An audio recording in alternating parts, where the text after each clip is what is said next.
Estamos iniciando aqui mais uma live gravada a partir aqui do meu perfil no Instagram, @FelipeFNazarete, e toda quarta-feira às 19h30, sempre com um tema diferente, buscando trazer reflexões e conversas, bate-papo acerca de temas e situações polêmicas, visando sempre a edificação da consciência e, na melhor das hipóteses, a construção de um olhar saudável para a vida. Nesse caminho eu me utilizo das ferramentas da psicologia, de conhecimentos gerais, porém, sobretudo, também de uma saudável espiritualidade com base na perspectiva cristã, né? E a gente procura condensar todos esses elementos, todas essas ferramentas na produção de uma síntese, né, plausível, adequada, proveitosa para a edificação e para o fortalecimento da consciência na vivência de dilemas, de questões das mais diversas naturezas. Hoje, especificamente, nós estaremos conversando sobre felicidade, né? E é um tema que eu particularmente gostaria de deixar como reflexão, como uma ponderação, sobretudo registrado aqui nos meus canais de interação, que é aqui no Instagram, por intermédio do meu canal do IGTV, e no meu canal no YouTube, o canal Felipe Nazarete, que, se você não conhece, eu te convido a conhecer. Isso porque não são poucas as vezes que eu lido, né, com aflições e angústias decorrentes do próprio modo como a pessoa se cobra, se exige, partindo de um paradigma interpretativo da vida distorcido. E é isso, e a felicidade, essa tal da felicidade como um tema, ela tem muito a ver com isso. E eu creio que é isso que eu gostaria de convidar você a repensar comigo nesse momento. Eu tenho aqui o ingresso, né, de muita gente bacana. Alguns entram e não podem ficar, outros chegam e conseguem acompanhar até o final. Então, sem saber ao certo quem está permanecendo na sala aqui desde que entrou, em todo caso, eu já parto para dar a boa noite e as boas-vindas para a Rafaela, para a minha cunhada Bruna, que está aqui presente, para o despachante PP, pelo menos no modo como está escrito aqui, para a Veridiana Soares, para a querida Cris da Bela, que também está aqui, para o meu amigo aqui, colocado pelo codinome de desenhador virtual, meu amigo Jefferson, responsável aí pelo meu site, tanto quanto aqui pela formação dos folders de divulgação. Quem desejar algo nessa área, entre em contato aqui com um amigo desenhador virtual. Tenho aqui a Elane, a querida Elane, boa noite. A Josenilda, que também chegou aqui. Olha a Cris aqui mandando boa noite, querida, seja muito bem-vinda. Feliz com a sua presença aqui, viu? A Luciene Mendonça, minha sogra querida, aqui presente também. Uma boa noite. Ninguém menos que a querida Ana Barcelos, também sempre frequente aqui nas nossas lives. Uma boa noite, querida Ana, seja muito bem-vinda. A Cami Vitória, a Malvina Albuquerque, que maravilha! Esses são aqueles que estão ingressando aqui. Creio eu que outros irão ingressar aqui no curso da nossa conversa. Mas fica então esse momento aqui registrado, o meu carinho e a minha grande satisfação, Deus o sabe, pela presença de cada um de vocês aqui. Tenho certeza que é muito significativo para mim, viu? Então eu quero inclusive deixar aqueles que estão aqui presentes à vontade para trazer questões, dúvidas, depoimentos, acréscimos, tudo aquilo que sem sombra de dúvida enriquece extraordinariamente o nosso debate, portanto fiquem à vontade. Pode ser que eu aqui concentrado no desenvolvimento do tema não dê uma atenção num primeiro momento, mas depois a gente vai lá, vai resgatando aqui os comentários e vamos tentando falar sobre cada um deles, ok? Meus amigos e amigas, vamos então iniciar aqui a nossa conversa. Felicidade, ela existe? Não é incomum, inclusive, encontrar reflexões filosóficas tratando acerca daquilo que se chamaria de tirania da felicidade. E se a gente faz uma leitura mais histórica, desde a época da Renascença, que é quando o mundo começa a deixar de ser orquestrado pela premissa dogmática religiosa, e ele começa a se abrir para a possibilidade do surgimento e do desenvolvimento mais isento e mais livre da ciência. Então começa a se desdobrar no curso da história as conjunturas daquilo que poderia, que se pôde, no curso e na sequência do renascentismo, se designar como sociedade moderna, né? A partir dos desenvolvimentos na área médica, tanto quanto nas áreas de direito e de administração e de economia, de modo que a sofisticação e o desenvolvimento nessas áreas foram criando panoramas de solução, de cura, de cuidado, de resolução, com tal eficiência e com tal exatidão, que é pelo desenvolvimento dessas prerrogativas, né, que personagens como o médico e como o advogado, por um lado, aquele que cuida da saúde física e do corpo, e por outro, daquele que intervém em cima da justiça, né, e da retidão, acaba que aquelas prerrogativas que eram da patente da religião cuidar, seja quando alguém adoecia, ou seja quando alguém sofria uma injustiça, passaram então a ser substituídas pela interação desses profissionais especialistas que municiados com essa capacitação técnica de comprovação, não só da sua rapidez, tanto quanto da sua utilidade, tanto quanto da sua eficiência, essas figuras especialistas da ciência passaram a substituir a demanda que outrora era conduzida pelos sacerdotes religiosos, ou seja, pela religião.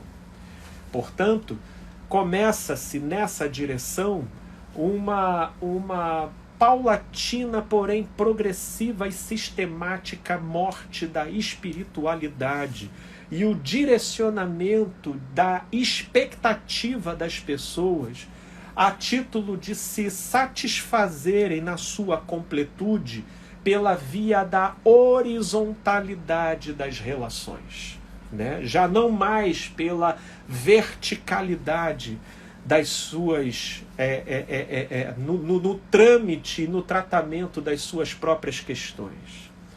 Portanto, nesse caminho, né, e com a soltura das amarras da ciência, outrora detidas pela religião, e com essa libertação portão afora, para que ela pudesse progredir de maneira isenta, né, nas mais diversas direções, nós, desde então, passamos a viver galopes cada vez mais surpreendentes e inéditos na história da humanidade, relativos aos avanços da ciência e da tecnologia.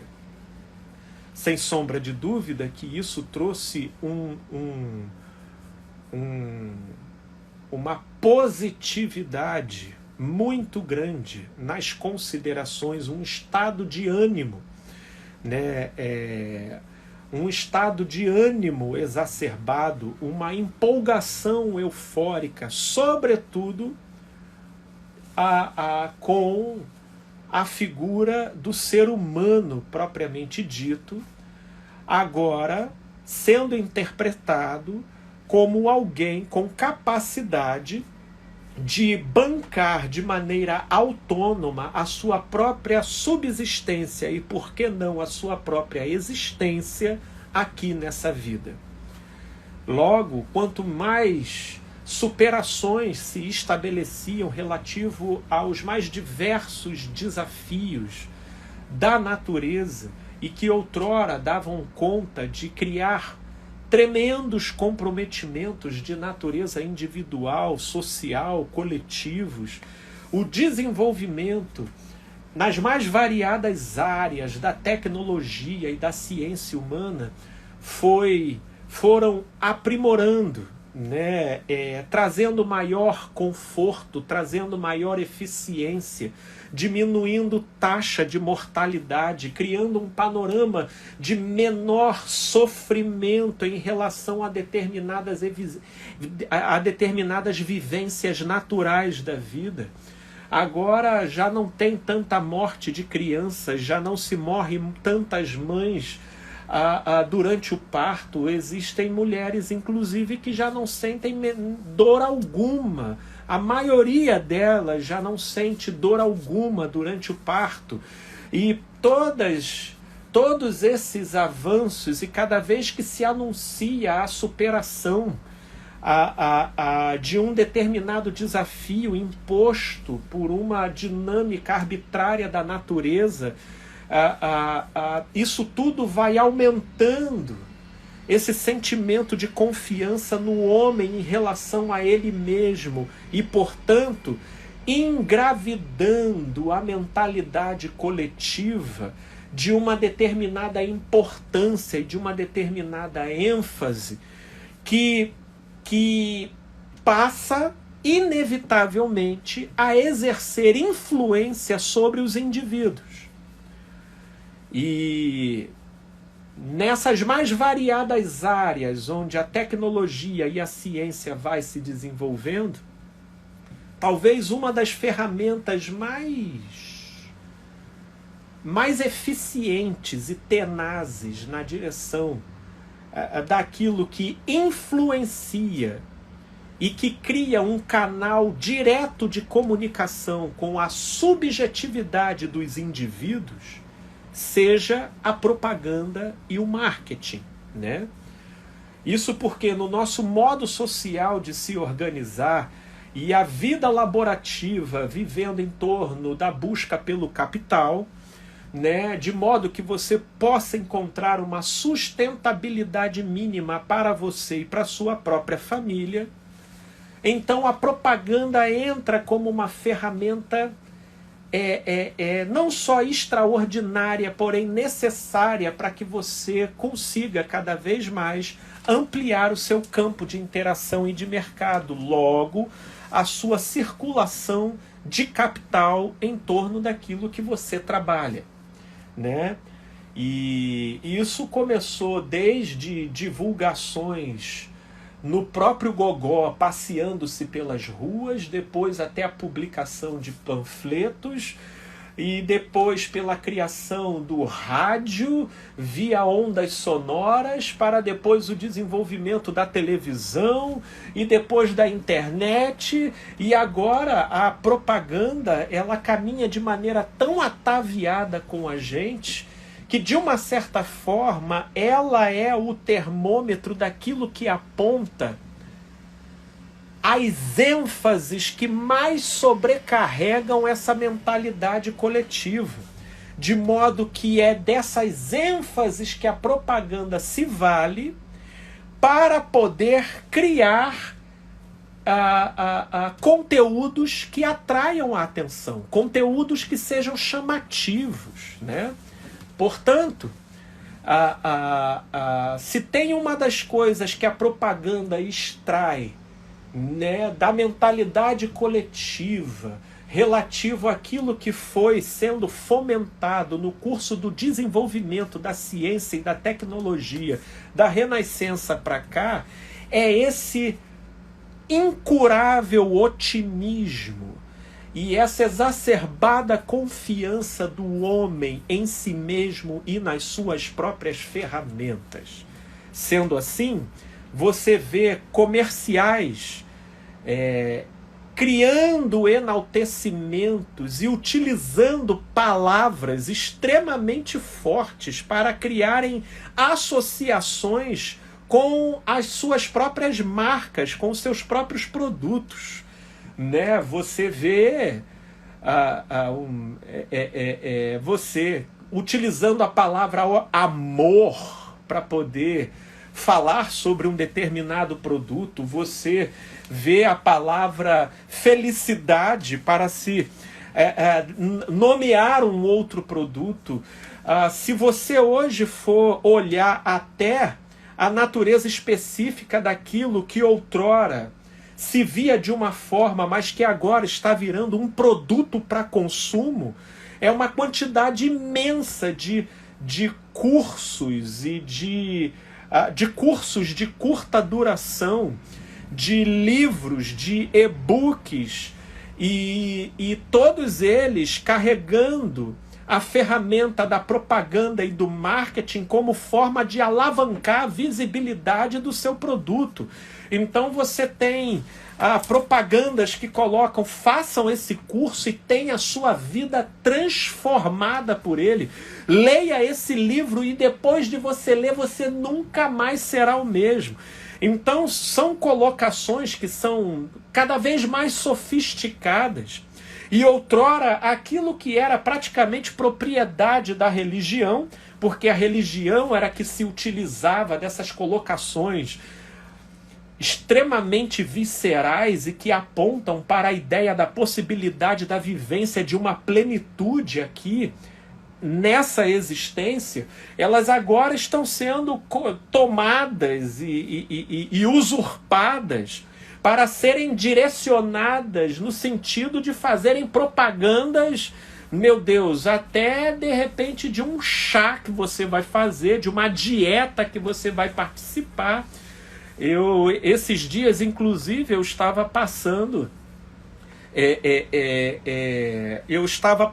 em frente a uma loja de CrossFit e a frase de efeito que foi colocada lá em frente é: a maior vitória que um homem pode ter é vencer a si mesmo. Eu olhei e falei, puxa vida, é isso aí. Mas é uma frase que tem uma aplicabilidade dirigida ao fato do sujeito vencer a si mesmo na interação com os limites do seu próprio corpo. Ok, mas aquilo que outrora tinha direcionamentos mais previsíveis e específicos agora estão soltos e podem ser utilizados como aplicativo de alavancamento das mais diversas atividades, marcas ou produtos, porque no mundo com uma cultura profundamente influenciada pelo capitalismo, tudo pode virar produto. Por que não, inclusive, a própria espiritualidade? Isso porque se o sujeito interessado em alavancar aquilo que ele quer vender para com aquilo ele obter um retorno, ou seja, o lucro, ele precisa então produzir sobre aquele produto ou sobre aquela marca uma ideia, uma expectativa. Se aquilo é verdade ou não, isso é secundário, porque aquilo no qual uma pessoa que se utiliza da propaganda para alavancar o seu produto ou marca está interessada é nos seus efeitos. É nos efeitos de que a coisa comece a ser vendida, que de preferência vire uma febre e possa até, mesmo que sendo absolutamente inaugural na vida humana nessa existência, passe a ser tratada como uma necessidade. E aí isso tudo é uma maravilha. Ora, vocês estão me ouvindo falar tudo isso? E talvez agora você me perguntaria, pô, Felipe, realmente faz muito sentido tudo isso que você está dizendo, mas e a tal da felicidade? Aonde que ela entra? Ora, para a gente entrar especificamente naquilo que é o nosso objeto de conversa nessa noite, não teria sido tão simples se a gente primeiro não passeasse um pouco por esse contexto. Porque se vocês recordarem, como eu disse anteriormente, não é incomum eu me deparar com pessoas que se cobram e que se afligem pelo modo como elas acham e creem que elas precisam ser felizes. Portanto, com toda essa nota introdutória que fizemos aqui, a grande pergunta que talvez possamos fazer nesse momento é: o que é a felicidade? Para que a gente não estenda muito tempo, porque nós estamos conversando sobre um assunto que abre uma vasta possibilidade, várias portas de reflexão para inúmeras direções, eu quero hipersimplificar para primeiro dizer que felicidade, sobretudo, é um conceito. Logo, se alguém te perguntar o que é felicidade, quando alguém me pergunta o que é felicidade, a primeira coisa que eu respondo é: depende do ponto de vista. Depende. Depende dos pressupostos que você vai estar utilizando, né, para então criar uma tradução acerca do que seja felicidade. O fato é que felicidade ou não vai sempre nos colocar numa condição de estar mensurando os seus efeitos na vida da pessoa. Porém, até nisso a gente precisa refletir, porque com relação aos efeitos, né, aos efeitos da felicidade, até isso segue um perfil conceitual com relação aos pressupostos que a pessoa carrega em relação ao que seja felicidade. Portanto, a gente pode começar com o seguinte ponto. Para muitos, felicidade é prazer. Prazer. É sentir prazer. Ora, e o que é prazer? Prazer é aquilo que, vamos dizer assim, num sentido nu e cru, é a ausência total de qualquer estado de tensão. Portanto, é aquilo que nos remete à ideia de relaxamento e satisfação. Isso é prazer. Portanto, existe toda uma ênfase relativa à ideia de felicidade que, utilizando o pressuposto do prazer como sendo o elemento pivotal do que seja felicidade, não são poucas pessoas que eu me deparo entrando em crise quando, num dado momento, elas se deparam vivenciando algum desconforto. E com esse tipo de concepção de que prazer seja felicidade, como se esses dois conceitos fossem praticamente sinônimos, não são poucas vezes que tem pessoas que se queixam de que os filhos são os responsáveis pela infelicidade dela, de que o trabalho é o responsável pela infelicidade dela, o casamento é o responsável pela infelicidade dela. Ou seja, o sol é responsável pela infelicidade dela, a chuva é responsável pela infelicidade dela, porque, trocando em miúdos, o que isso quer dizer? São elementos que, pelo modo à revelia, na maneira como eles funcionam, eles acabam criando frustrações, incômodos e desconfortos. Logo, todavia, entretanto, por conseguinte, eles promovem a infelicidade da pessoa, que trabalha com a categoria de felicidade como sinônimo de prazer. Inclusive, como felicidade, ela também está atrelada a uma certa conceitualização moral da vida, ser feliz acaba carregando consigo a ideia de que você está numa boa fase, né? De que você está conduzindo bem as coisas, de que o mundo, o universo está de bem com você. Portanto, fechando então a tríade dessa associação, a pessoa trabalhando com a ideia de que prazer é sinônimo de felicidade e de que felicidade para ela possui um peso de valor moral no modo como ela lê e interpreta ela mesma e a própria realidade ao seu redor, não vai ser incomum ela se ver ressentida com todo aquele ou com tudo aquilo que interferir na sua possibilidade de estar produzindo prazer o tempo todo. Nem que ela acabe tornando aquele prazer um vício, mas aí nós vamos recair numa outra questão. Porque não poucas vezes esse engano de associar felicidade como sendo prazer tem trancafiado uma quantidade imensa de pessoas num determinado vício em relação a um prazer. Portanto, quando uma pessoa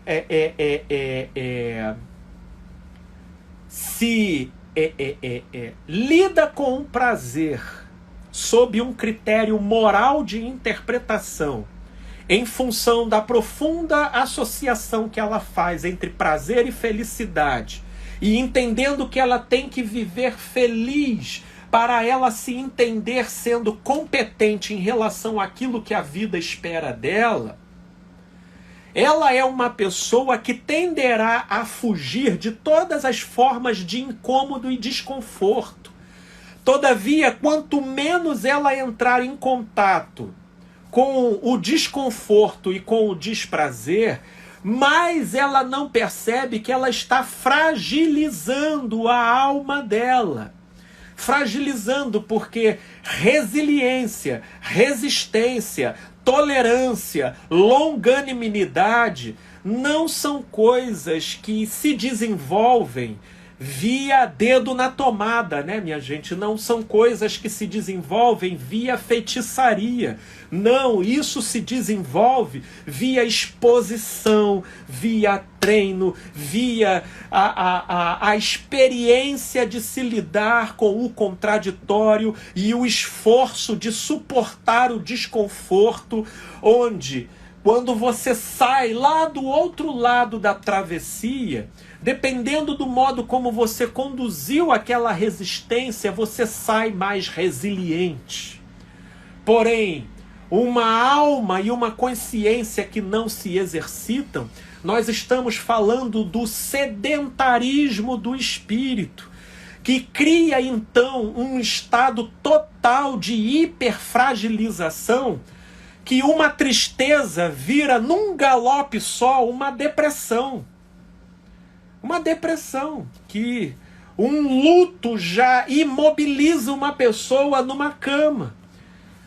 Um susto já gera um nível de perplexidade tal que traumatiza.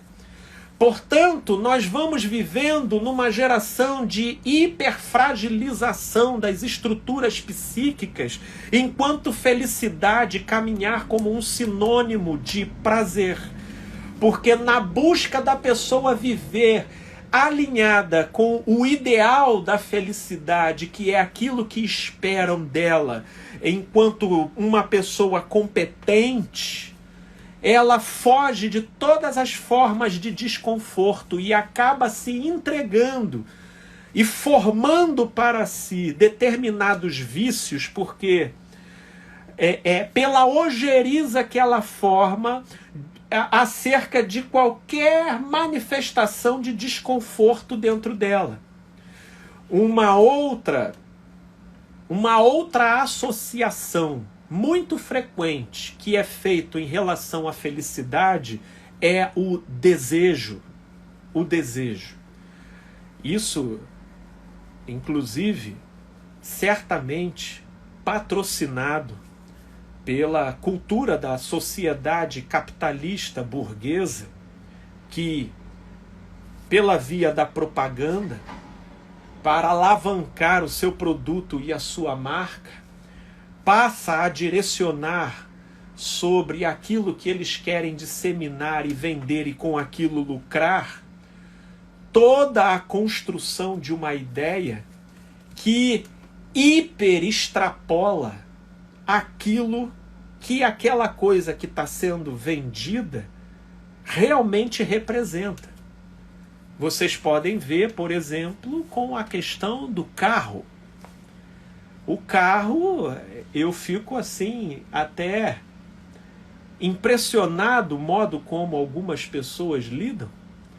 O carro é uma lata, né? É uma lata esteticamente trabalhada, né?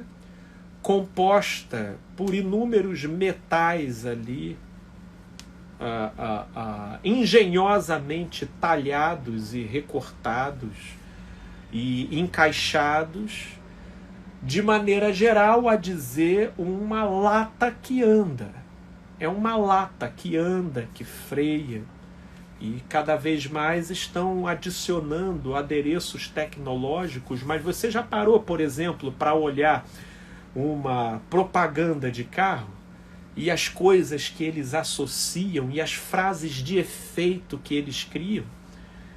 E aí você vê gente aí dando a vida por determinados carros. Você vê pessoas condicionando a sua ideia de felicidade só quando ela pudesse ter um determinado carro. Olha isso. Esse é um condicionamento interpretativo que a propaganda vai sutilmente influenciando na nossa visão de mundo, de maneira a promover uma determinada formatação na nossa maneira de sentir e experimentar a vida, de modo que a gente direciona a determinados adereços de natureza material e estabelece com eles uma relação de alma, como se aquele elemento possuísse em torno de si uma áurea muito além do que aquilo realmente representa. Logo, tudo o que a pessoa detecta dentro de si como incompletude, como insatisfação, como frustração, ela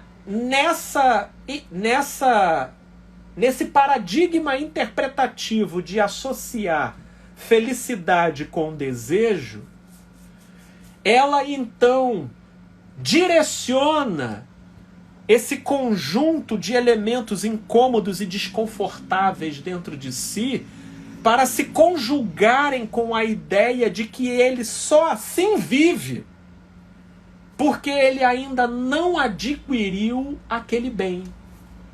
Então as pessoas pensam isso não é só apenas em relação a carro, elas pensam isso em relação à viagem, elas pensam isso em relação a salário, elas pensam isso em relação a muito daquilo que vai para muito além daquilo que elas realmente necessitam.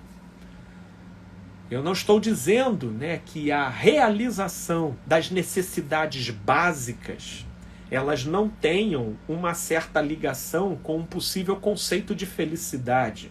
Mas o que eu estou falando aqui é propositalmente de desejo. Porque é algo que transcende a nossa necessidade. Isso porque é aquilo que, pelo modo como ele é vendido e comunicado a gente, ele cria uma interação de alma e o modo como a alma se apega àquela ideia, àquele conceito, cria dentro dela uma tensão de necessidade, ou seja, o tal do desejo. E a realização disso ou não vai traduzir na concepção de muitos o fato de se ela é feliz ou não. Não é por outra razão que muitas pessoas, para obterem a tal realização do desejo, que nessa concepção de felicidade é o portal para que a pessoa acesse a tal almejada felicidade, em nome disso, não é por outra razão que muita gente se mata de trabalhar, que muita gente barganha o seu próprio caráter, a sua própria índole, para conseguir as coisas a qualquer custo, que as pessoas desmatam, morrem, torturam, distorcem, tudo na direção de acreditarem que elas têm direito à felicidade, entendendo que nessa concepção de felicidade as coisas estão caminhando como sinônimo, felicidade sinônimo de desejo. Eu teria mais coisas a dizer, e eu quero dizer, mas pelo visto isso vai ficar para uma segunda live, porque eu estou aqui, a princípio, problematizando o nosso tema e falando as mais diversas nuances, mas eu estou vendo que está tendo alguns comentários aqui e eu quero dar uma atenção para isso. Dependendo de como for, né, do modo como eu vou me estender aqui, porque eu ainda quero entrar, porque talvez, obviamente, quem está me ouvindo aqui diria: Felipe, mas e aí? O que é a felicidade? Eu quero entrar nesse tema, mas como a gente tem tempo, não necessariamente hoje, mas a gente pode criar um capítulo 2 aqui para essa nossa live, então a gente vai chegar lá. Deixa eu dar uma atenção aqui, eu tenho uma fala da minha amiga Ana Barcelos aqui, que colocou o seguinte aqui no início. Eu passei grande parte da minha vida achando que felicidade é ter um bom emprego, ter uma boa quantia de dinheiro, ter um bom marido, ter filhos, ter boa formação acadêmica e etc. E aí tem a continuidade aqui que ela coloca: hoje acredito que felicidade tem muita relação com empatia, condução com sabedoria e discernimento com cada situação que a vida nos apresenta. Acredito que tem muito mais a ver com o próximo do que comigo mesma. Ok. Eu achei muito interessante a sua colocação, Ana, porque a Ana colocou aqui muitos dos pressupostos que ela considerava como pertencendo à ideia de felicidade, e eu achei muito bacana a Ana compartilhar isso aqui com a gente, porque aquilo que a Ana compartilhou como tendo sido a perspectiva dela no passado, isso participa da perspectiva de muita gente ainda hoje, aqui no presente, né? A Ana disse assim: grande parte da minha vida Achei que felicidade fosse ter um bom emprego, ter uma boa quantia de dinheiro, ter um bom marido, filhos, uma boa formação acadêmica. A grande verdade é que muito da nossa concepção de felicidade também, tomando aqui na esteira do que a Ana trouxe e compartilhou com a gente, ela acaba sendo construída a partir de determinados déficits, tanto quanto possíveis dificuldades ou inacessibilidades que a gente tenha vivenciado no primeiro período da nossa vida. Portanto, não será incomum uma pessoa que tenha passado por muita restrição financeira na sua infância e na sua adolescência, entender que felicidade seja alcançar uma riqueza de modo a ter de sobra, não só para pagar as despesas, como também para desfrutar tudo de bom que a vida oferece. Não será incomum uma pessoa que tenha vivenciado dentro de uma família muito tumultuada e com personagens familiares muito treslocados, de ela idealizar uma concepção de felicidade relativo a um casamento perfeito, com filhos lindos e de preferência com ela oferecendo para aquele panorama familiar tudo o que ela não pôde ter. Tudo o que da parte dela não foi ouvido, não foi considerado ou lhe foi inacessível no momento da sua criação, né? Não será incomum, né, pessoas que na sua primeira etapa de vida tenham passado por muitas humilhações, bullying, recriminações, seja por causa do corpo, seja por causa da condição financeira, e que consequentemente crie no futuro uma idealização de felicidade como sendo ela que vai virar a manda-chuva, ela é que vai ser a pessoa almejada, admirada, e ela então desenvolve essa idealização compensatória ao déficit vivenciado no passado, criando com isso uma associação muito íntima à ideia do que seja felicidade, né? Portanto, por mais que não possamos negar, ok, que uma compensação no futuro relativo àquilo que a pessoa viveu como trauma ou restrição no passado, sem sombra de dúvida que isso é algo da ordem de uma satisfação. E por que não implicaria também a ideia de prazer? Porém, felicidade eu colocaria em xeque. Porque por mais que viver no futuro uma compensação daquilo que não se teve no passado possa contribuir para a equilibração dentro de si de uma série de déficits que foram criados na primeira fase de etapa de vida, isso não necessariamente produz na vida da pessoa paz.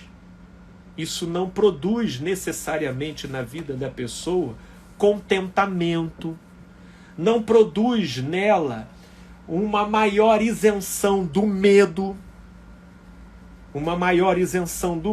ou seja, todas essas outras prerrogativas que, uma vez alteradas, elas podem provocar uma profunda alteração e distorção no que seja felicidade. Porque o que nós poderíamos pensar de uma pessoa, vamos pegar um exemplo aqui, de uma pessoa que passou por um estado de muita pobreza e privação na sua infância e adolescência, e que no auge da sua vida adulta, depois de muito esforço, consegue dar uma guinada de classe social e obtém uma condição muito bacana de vida e muito superior àquilo que ela vivia anteriormente. Ora, de um determinado ponto de vista simplório, se poderia de imediato dizer essa pessoa conseguiu a felicidade. Só que eu diria, será? Será que conseguiu?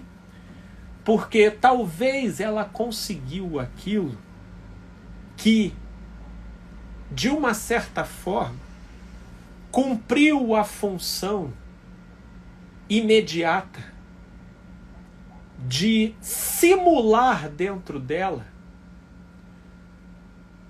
a resolução daqueles traumas e daquelas sensações que ela sentia na infância e na adolescência.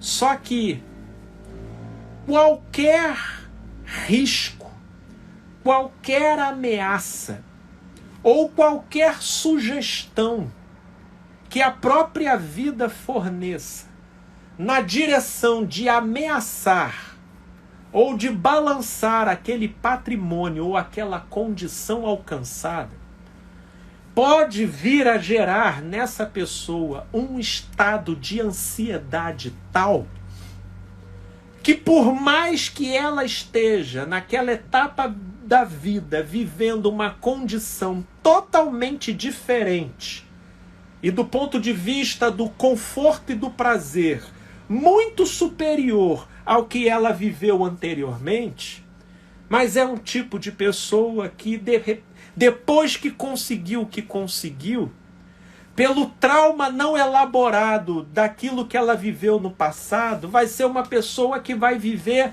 amedrontada, assombrada, vendo chifre em cabeça de cavalo, insegura, desconfiada de tudo e de todos. E aí eu te pergunto, isso é felicidade? Isso é felicidade? Portanto, é essa relativização que eu creio que a gente precisa ir criando e ir gerando reflexão para a gente ir construindo aqui a aproximação de uma concepção saudável do que seja felicidade. Porque dependendo das associações simplórias que a gente faça em relação ao que felicidade supostamente seja, a gente passa a funcionar dentro de uma engrenagem cujo produto final frequentemente é a autossabotagem. Porque no afã de você perseguir uma felicidade idealizada, você passa a ser o principal articulador e patrocinador da sua infelicidade constante. E é isso que eu quero trazer aqui para a nossa reflexão.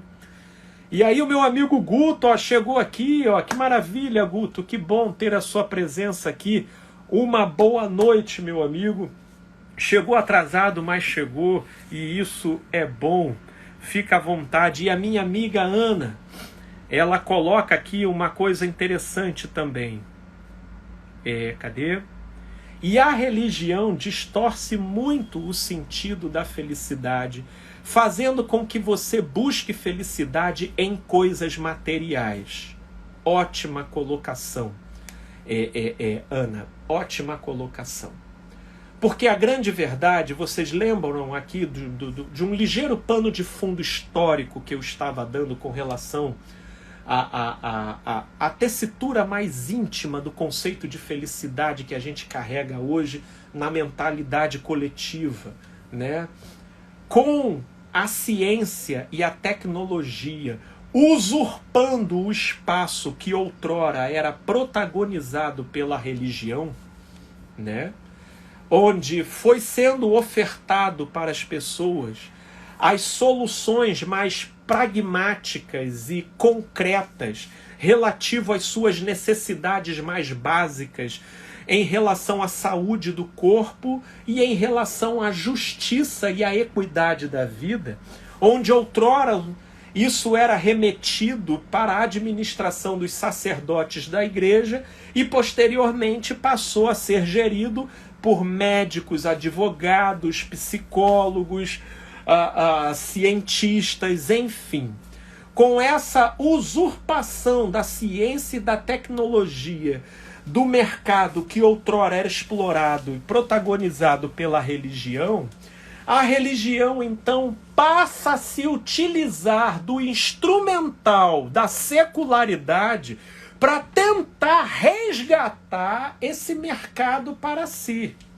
Logo, a religião ela começa a mortificar e anular aquilo que era a sua principal prerrogativa, que era o fato de ela ser a representante da transcendência dessa vida, e a religião passa então a secularizar a sua teologia, criando uma propaganda de competição com aquilo que passou a ser utilizado na direção de produtos e serviços seculares. E aí a religião começa a dizer, olha, vem para cá que o que esse produto está dizendo que te oferece aqui, Deus pode te dar isso e muito mais. E aí começa então a coisa a desbancar para a direção disso que a nossa amiga Ana relatou aqui. A religião passou a distorcer o sentido da felicidade, fazendo com que a felicidade passe a ser sinônimo de coisas materiais. Porque as coisas materiais se tornaram a linguagem padrão estabelecida como ênfase na mentalidade coletiva e utilizada de maneira bem-sucedida pela via da propaganda para alavancar produtos, marcas e serviços. E a religião, meu Deus, ela não podia fechar os seus templos, castelos, ela não poderia ver os seus sistemas financeiros indo à ruína, ela não poderia ver a vida de nababo de seus sacerdotes caminhando na direção da míngua.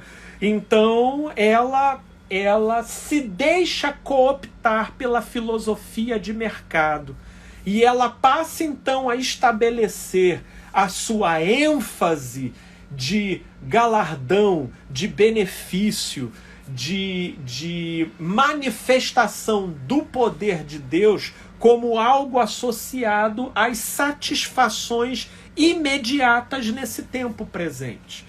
Logo, por conseguinte, a religião ela entra nesse circuito onde desejo e prazer são os significados imediatos associados à ideia de felicidade. Por isso é que não é só de produtos e serviços que muitos acabam gerando uma relação de dependência. A religião também gera dependência, porque tudo aquilo que de fato não alimenta a alma precisa ser repetido constantemente para que o sujeito simule nele mesmo uma sensação de plenitude e de felicidade.